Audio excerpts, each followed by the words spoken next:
Hoy es viernes 8 de agosto de 2025 y estas son las noticias.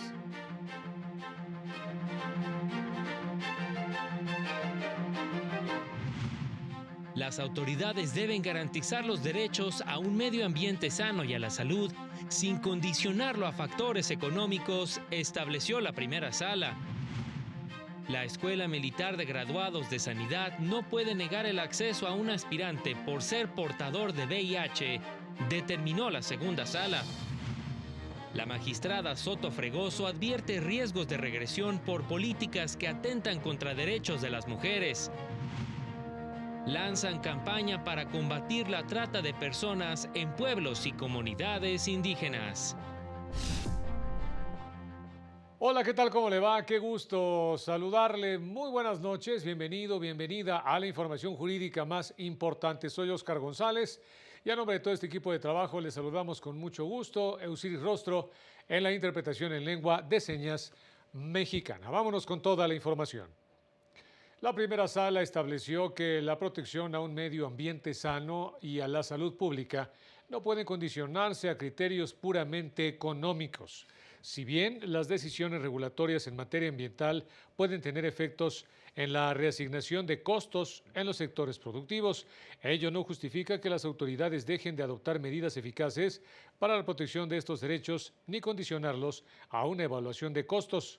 Este derecho tiene una dimensión objetiva que implica contar con un marco regulatorio e institucional que a su vez garantice la preservación y restauración de los esquemas y de los ecosistemas en sí, y una subjetiva que reconoce el derecho de las personas a exigir condiciones ambientales adecuadas para su desarrollo y bienestar.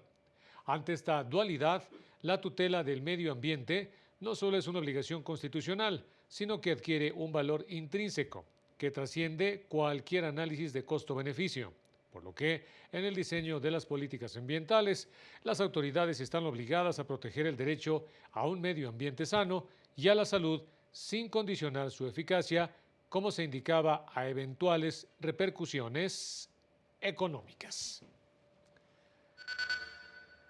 Especialistas demandaron que la nueva Escuela Nacional Judicial haga un análisis sobre la capacidad y alta formación del capital humano. Ante las transformaciones a los órganos del Poder Judicial Federal tras la reforma del año pasado, es necesario duplicar esfuerzos institucionales para responder a las dudas que surgen entre la ciudadanía sobre su nueva operación. Esa fue la reflexión de servidores públicos de la Suprema Corte y de la Escuela Federal de Formación Judicial. Mantener la firmeza del programa, de la rutina, de las conexiones, de las redes, que la casa siga funcionando en el sentido lúdico, hace que los demás empiecen de manera inercial a seguir esto. Y entonces yo creo que tenemos muchísimo más trabajo que antes, ¿sí? Porque hay más dudas, hay más expectativas, hay más cuestionamientos. El legado que elegiría sería la misma palabra que elegí para la identidad de la escuela. El legado que debería quedar, que debería ser una constante, es el compromiso. Yo creo que la escuela judicial en esta transición que va a ocurrir, lo que más va a necesitar va a ser el compromiso de todos nosotros, de todos los involucrados, incluso de quizá los nuevos equipos, va a necesitar mucho compromiso. En foro organizado por la Escuela Federal de Formación Judicial, destacaron que la nueva Escuela Nacional Judicial tendrá que hacer un análisis sobre la capacidad y alta formación del capital humano. A lo largo de su trayectoria, la Escuela Federal de Formación Judicial ha demostrado que su principal fortaleza no reside únicamente en sus programas o en su infraestructura, sino en las personas que la conforman. El equipo docente, administrativo, directivo y operativo que con compromiso, vocación de servicio y un profundo sentido ético han hecho posible al día de hoy, a estos 47 años, una formación judicial de excelencia. Para el canal del Poder Judicial de la Federación, Mario López Peña. La segunda sala estableció que el estado de salud de las personas aspirantes a acceder a la Escuela Militar de Graduados de Sanidad de la Secretaría de la Defensa Nacional, conforme a la convocatoria de 2022 por padecer VIH, es un criterio discriminatorio prohibido por la Constitución. Precisa que conforme a los derechos de igualdad y no discriminación y acceso a la educación, Un aspirante no puede ser rechazado por la sola presencia del VIH, ya que esto no implica que esté impedido para ejercer su derecho a la educación a través de un proceso de selección. Precisó que las personas pueden mantener bajo control el virus y llevar una vida sana, por lo que no encuentra justificación constitucional imponer una distinción a partir de esta específica situación. Explicó que la Constitución obliga a fomentar la inclusión, permanencia y continuidad en la educación, en condiciones de igualdad y no discriminación, por lo que está vedado precisamente al Estado mexicano imponer condiciones de acceso discriminatorias basadas en la salud de las personas. Se destacó la labor del máximo tribunal del país en la defensa de los derechos de comunidades originarias. La labor de la Suprema Corte ha sido trascendental en la interpretación y aplicación de los derechos humanos de las comunidades originarias en México. En el marco del Día Internacional de los Pueblos Indígenas, recordamos la jurisprudencia de la Corte, en la que ha enfatizado la necesidad de garantizar la asistencia de intérpretes y defensores bilingües, el respeto a los sistemas normativos internos de las comunidades indígenas, así como la resolución de asuntos en los que ha determinado la invalidación de leyes por falta de consulta previa a las comunidades indígenas, como ocurrió en abril de 2020 con disposiciones del Estado de Guerrero. Sin embargo, las personas que integran los pueblos indígenas todavía enfrentan barreras lingüísticas, culturales, económicas y estructurales para acceder a la justicia. El presidente electo de la Corte, Hugo Aguilar Ortiz, se ha pronunciado sobre la importancia de un enfoque intercultural en la justicia, tomando en cuenta la pluriculturalidad del país. Es por ello que la Suprema Corte de Justicia de la Nación tiene un rol relevante para garantizar el pleno desarrollo de los derechos de las comunidades y, por tanto, reforzar su protección. Para el canal del Poder Judicial de la Federación, Laura Murillo. Y se denunció la continuidad de resistencias desde los propios litigantes a buscar medios para resolver conflictos. Sergio Valls Esponda, presidente del Consejo Nacional de Medios Alternativos de Solución de Controversias, aseguró que la mediación se convertirá en una herramienta clave para restar presión a los órganos jurisdiccionales tras la reforma judicial. Hay muchísimas controversias, muchos conflictos que no merecen el drama procesal, que no merecen, y no porque sean conflictos pequeños o sin importancia, sino por el tiempo, por el desgaste emocional, por el daño muchas veces a terceros, generalmente los más vulnerables que se pueden generar. Hay muchas juzgadoras y juzgadores federales y locales que hoy están volteando a ver la mediación como una verdadera opción de carrera futura. En entrevista para la Barra Mexicana Colegio de Abogados, el magistrado del Poder Judicial mexiquense lamentó que persistan las resistencias de los propios litigantes a buscar estos medios para resolver conflictos. Al cliente le puedes ofrecer, mira, yo cobro esto, y este es el camino A y este es el camino B. ¿Cuál quieres? Lo que quieres es tiempo, vámonos por el B. Lo que quieres es dañar a tu contrario, lo que quieres es, vámonos por la jurisdicción. ¿Quieres solucionar? ¿Quieres transitar con paz? O sea, vamos por la mediación.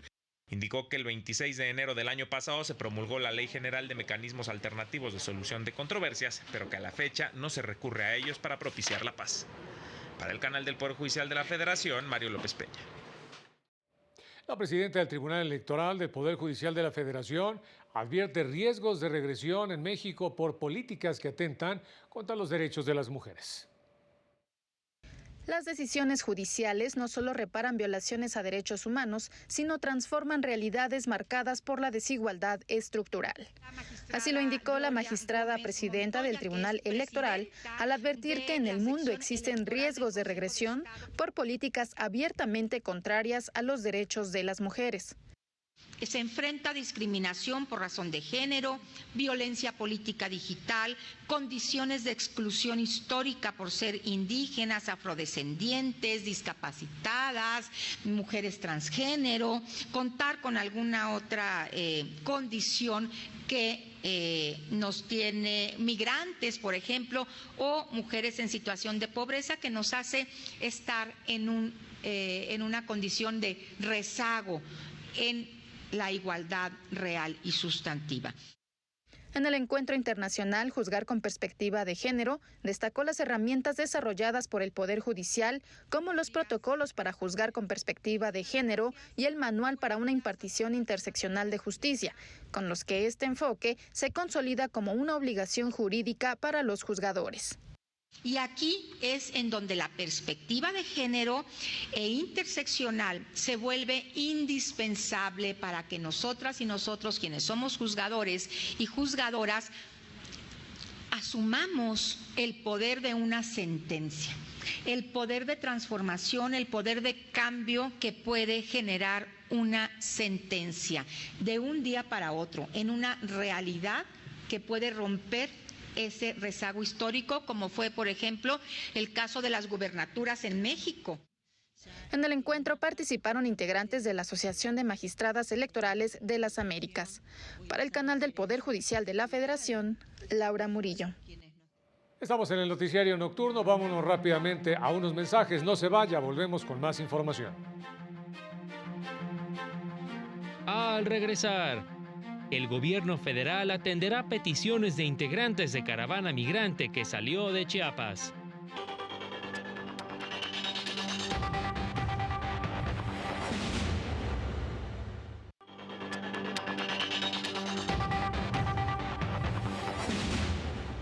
Se llevó a cabo un foro sobre pactos criminales y colapso democrático.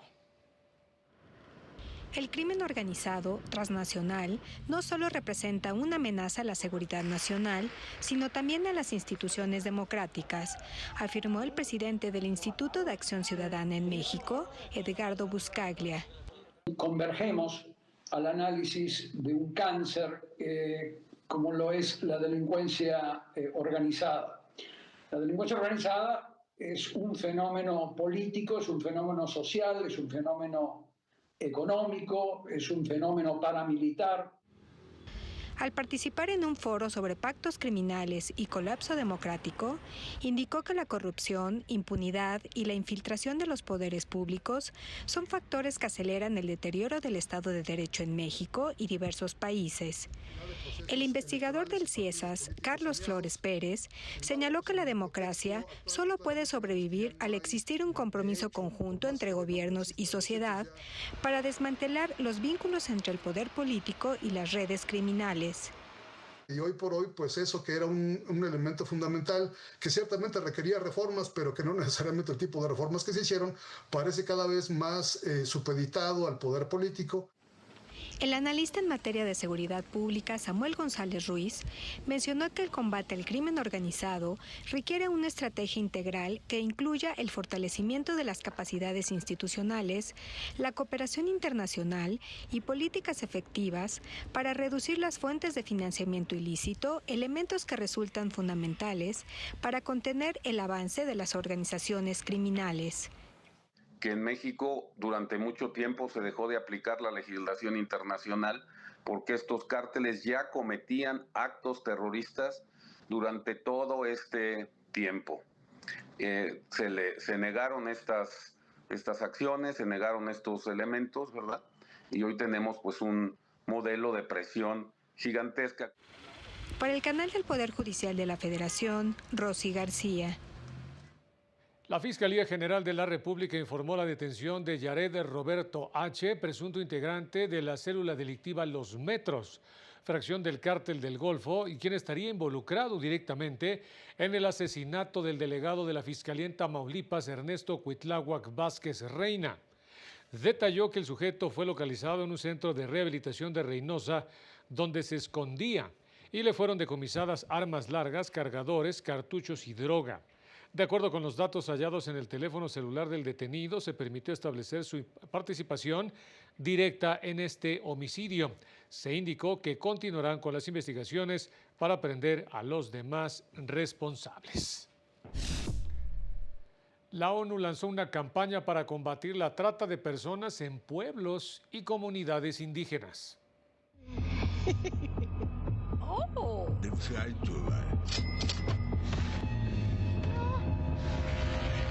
Con la difusión de estas animaciones, que podrán ser explicadas a través de cualquier lengua indígena, la Oficina de las Naciones Unidas para la Droga y el Delito lanzó la campaña comunitaria Agentes de Cambio, Saberes y Resistencias frente a la trata. El objetivo es reducir la vulnerabilidad que representa la trata de personas para las comunidades indígenas y afromexicanas, particularmente para mujeres y niñas de Baja California, Chiapas, Guerrero, Ciudad de México, Oaxaca, Puebla y Veracruz. Ser un agente de cambio no es un título, es una práctica diaria, es acompañar a una niña a denunciar, es tejer confianza donde antes hubo miedo, es crear redes de cuidado colectivo, es, como escuché en Papantla, tocar no solo la conciencia, sino también el corazón. En esta acción, que se da en el marco del Día Internacional de los Pueblos Indígenas, participan integrantes de las Casas de la Mujer Indígena y Afromexicana, quienes realizaron la traducción de los materiales que se difundirán en diferentes lenguas maternas.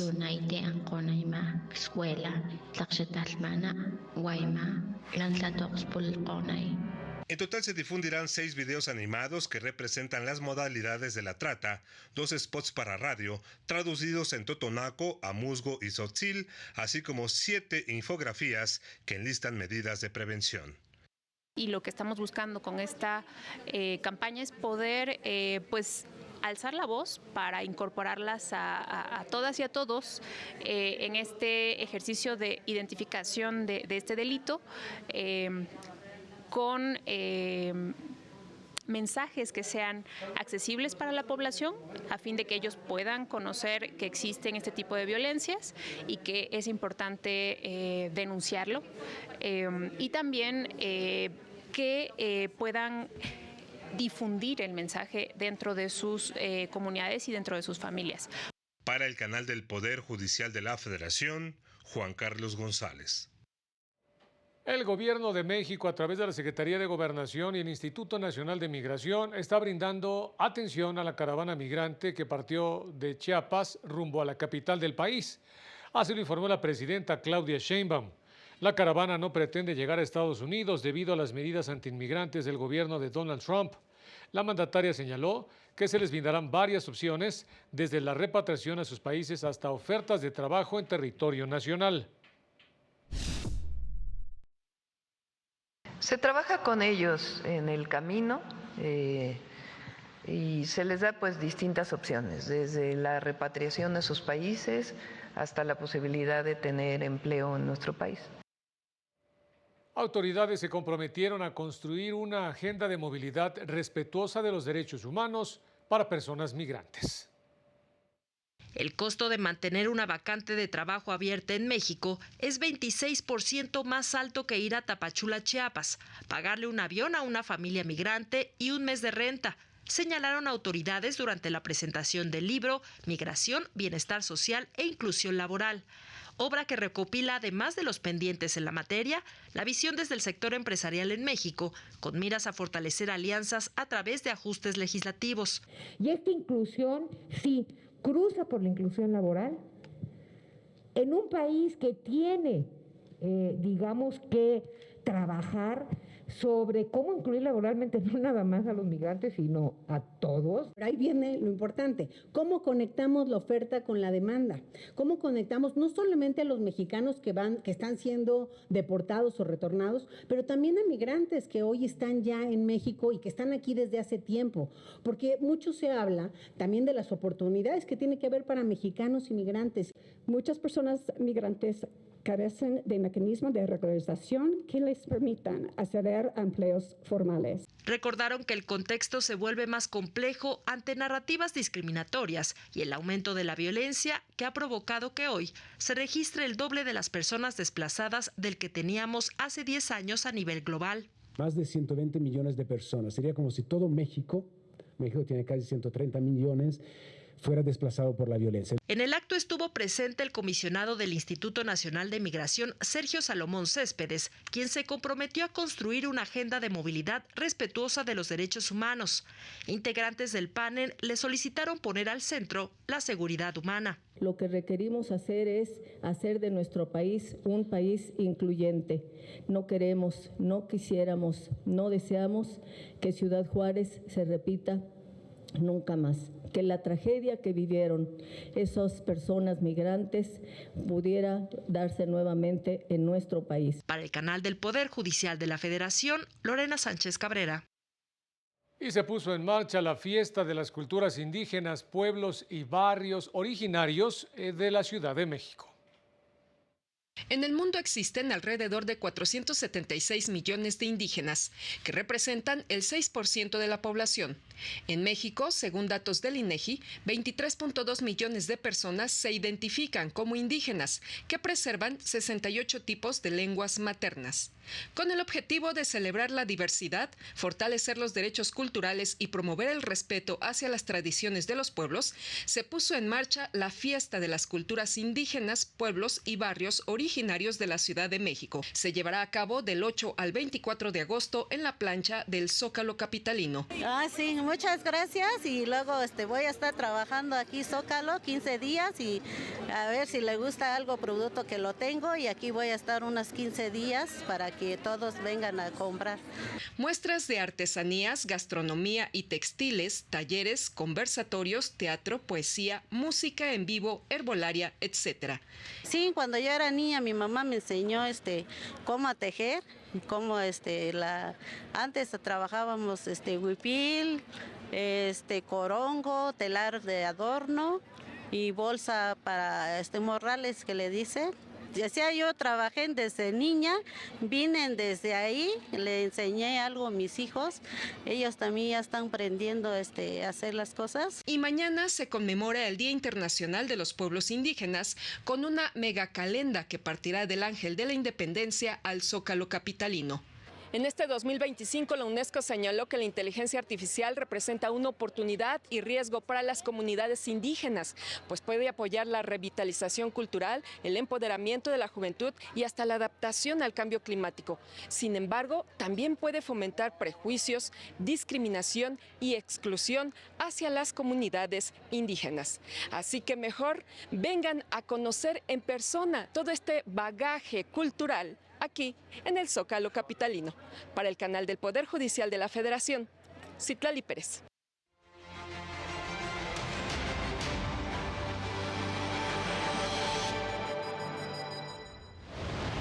El 10º Tribunal Colegiado en materia administrativa del primer circuito negó un amparo a Grupo Electra en contra de la resolución del SAT que le obliga a pagar un crédito fiscal de 5,000 millones de pesos a partir de la compraventa de acciones y las pérdidas fiscales de su filial Omega.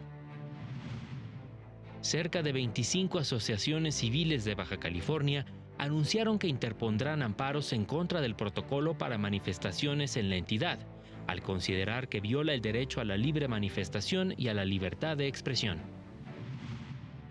El Tribunal Electoral del Estado de México ordenó al Congreso local realizar una convocatoria exclusiva para mujeres a fin de ocupar la presidencia del Tribunal Superior de Justicia de la entidad para el periodo 2031-2033 durante la elección extraordinaria del Poder Judicial de 2027. La demanda para ingresar a las carreras que ofrece la Universidad Nacional Autónoma de México disminuyó 30% entre 2020 y 2025, al pasar de 290,759 aspirantes hace 5 años a 202,101 en el más reciente concurso de selección, según datos estadísticos de la institución. Para el canal del Poder Judicial de la Federación, Jesús Daza. Más de 1 millón de personas en situación migratoria irregular en los Estados Unidos ha decidido abandonar el país por su cuenta propia desde el inicio de la segunda administración del presidente Donald Trump. En enero pasado, reveló la Secretaría de Seguridad Interior y su titular Kristi Noem. Lo anterior a través de la aplicación móvil CBP Home, que anteriormente era utilizada para solicitar una cita ante las autoridades migratorias para obtener un permiso temporal, pero ahora insta a los migrantes a autodeportarse. Añadió que las autoridades estadounidenses han arrestado a cientos de miles de migrantes, de los cuales más del 70% tienen cargos pendientes o condenas penales y el resto posee órdenes de deportación definitivas.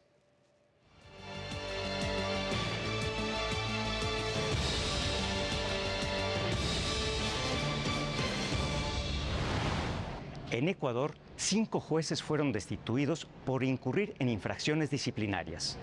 Todos los detalles en el reporte sobre la magistratura en el mundo, que ustedes pueden consultar en la página web de la Suprema Corte de Justicia de la Nación, así como en las redes sociales de nuestro alto tribunal. Vamos a la información. La Corte Constitucional de Colombia resolvió que en cualquier decisión o medida que involucre y afecte a niñas, niños y adolescentes, deberán prevalecer sus derechos y se adoptarán las medidas adecuadas para asegurar su bienestar integral. La Corte reiteró que los niños, niñas y adolescentes son sujetos de especial protección constitucional debido a su condición de vulnerabilidad y la necesidad de garantizar el pleno ejercicio de sus derechos fundamentales. En consecuencia, 1. Tienen derecho a recibir medidas especiales de protección por parte de su familia, la sociedad y el Estado. Y 2. Son titulares de garantías especiales que les permitan el efectivo desarrollo de sus derechos fundamentales.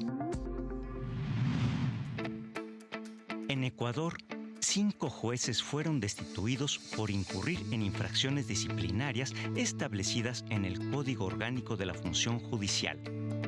Además, otros 7 funcionarios del sistema judicial recibieron sanciones económicas o están en investigación por presuntas faltas administrativas. Entre las causas que tuvieron como consecuencia las sanciones están: abandono del puesto de trabajo en varias fechas de abril de 2024, una certificación errónea que derivó en el archivo indebido de un expediente, no remitir informes motivados de expedientes disciplinarios favoreciendo a servidores judiciales, tardar 6 meses en reducir una sentencia a escrito, inhibirse de conocer un caso de tráfico de drogas con error inexcusable, desnaturalizar una acción de habeas data, demora en notificar una sentencia escrita, tardar más de 1 año en remitir un caso de alimentos a pagaduría, no agendar audiencia de juzgamiento, conceder medidas cautelares a personas privadas de libertad sin tener competencia territorial, solicitar y recibir sobornos en un proceso penal, otorgar beneficios penitenciarios sin cumplir los requisitos legales y presunto acoso laboral. Finalmente, la Corte de Apelaciones para el Circuito Federal, con sede en Washington, D.C., resolvió prorrogar por 1 año adicional la suspensión de la magistrada Pauline Newman, de 98 años de edad. La medida se fundamenta en la supuesta falta de cooperación de la magistrada con los procedimientos establecidos por el tribunal para evaluar su idoneidad física y cognitiva para el ejercicio judicial. El Comité Judicial designado para la investigación determinó que los informes presentados por profesionales médicos independientes propuestos por la propia magistrada no satisfacen los estándares requeridos para descartar la necesidad de una evaluación neuropsicológica completa. La resolución concluye que, dados los antecedentes médicos consignados en el expediente, dichas pruebas resultan imprescindibles. Para el canal del Poder Judicial de la Federación, Alejandro Naya Huertas. Veamos la agenda cultural para este fin de semana en la capital del país.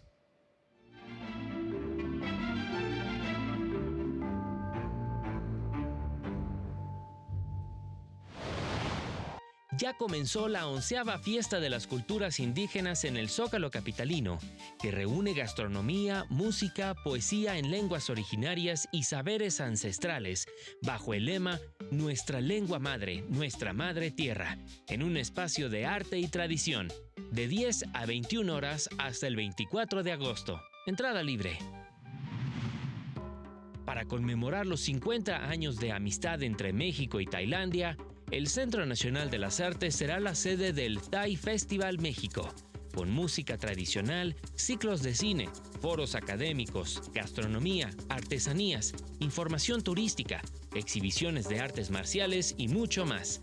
Este fin de semana de 11 a 19 horas. Entrada libre. Con una propuesta vanguardista, el Laboratorio Arte Alameda presenta 3 exposiciones. Side Dockings, inscripciones.